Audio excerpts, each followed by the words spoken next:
نحمدہ ونصلی علی رسول الکریم اما بعد۔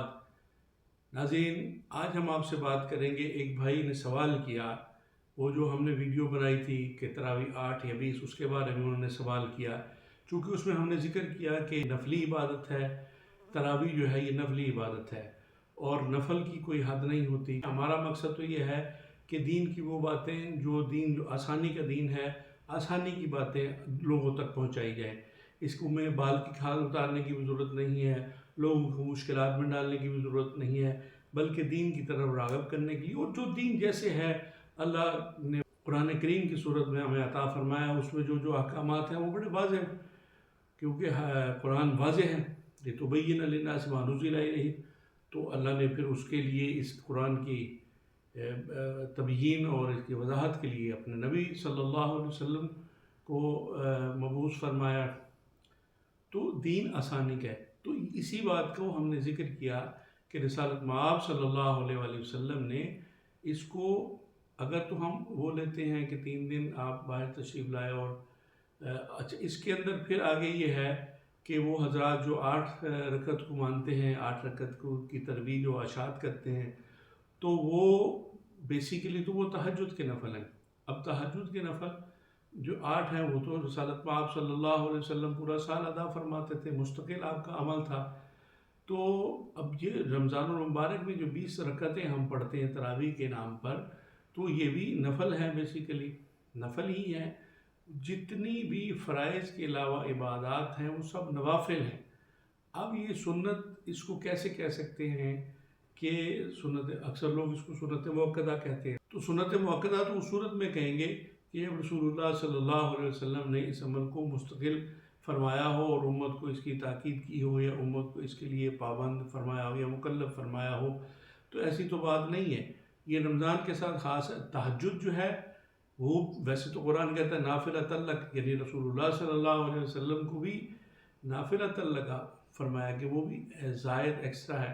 اس پہ انشاءاللہ ہم الگ سے بات کریں گے، لیکن وہ آپ صلی اللہ علیہ وسلم کو پھر آگے دوسری سورہ مزمل شریف میں اور جگہ پر یہ فرمایا کہ آپ آدھی رات قیام کیجیے، ثلثی اللیل ونصفہ وثلثہ وطائفۃ من الذین معک۔ تو یہ نماز جو ہے، فرض نماز، وہ اللہ کی طرف سے فرض کی ہوئی ہے۔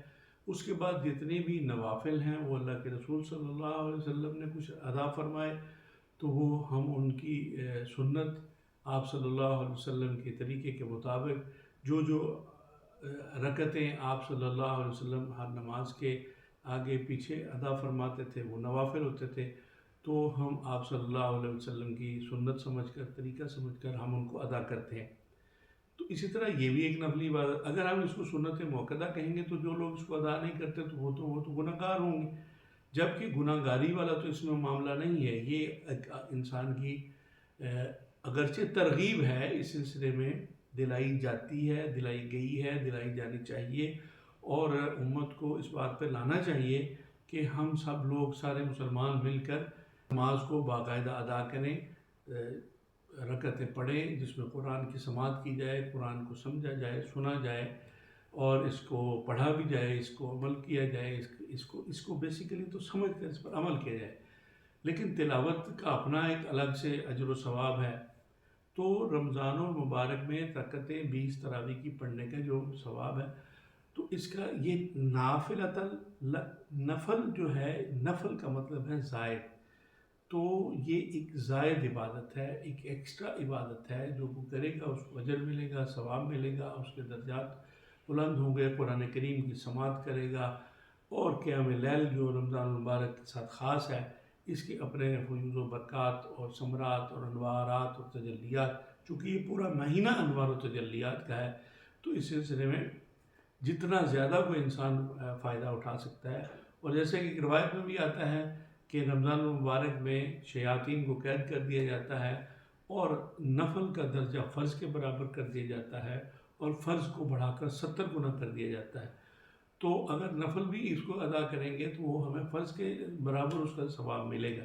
یہ ہے اللہ تعالیٰ کی طرف سے ایک، جیسے ایک رمضان المبارک کی برکات کا اور انوار و تجلیات کا جو موسم ہے، مہینہ ہے، جو